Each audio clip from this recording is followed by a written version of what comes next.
Sinisikap mahuli sa Iloilo City ang isang asong gala na nangagat ng mahigit 20 sa magkakahiwalay na insidente kabilang ang ilang bata. Inabutan pa ng GMA Integrated News ang aso na nagtatago sa ilalim ng sasakyan. Sabi ng barangay, ilang beses na raw nilang tinangkang hulihin ang aso pero mabilis na nakatatakas.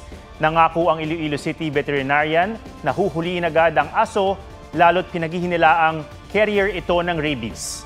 Nabakuna na raw ang mga nakagat na hindi naman nakitaan ng sintomas ng rabies. Ang virus na rabies na inaatake ang central nervous system napapasa mula sa kagat at kalmot ng infected na hayop. Ayon sa World Health Organization, pwedeng umabot ng hanggang 1 taon ang incubation period o yung panahon na nasa loob ng katawan ng rabies bago ito maglabas ng sintomas. Nakamamatay ang rabies pero kaya pa ring agapan ng bakuna. Huwag magpahuli sa mga balitang dapat niyong malaman. Mag-subscribe na sa GMA Integrated News sa YouTube.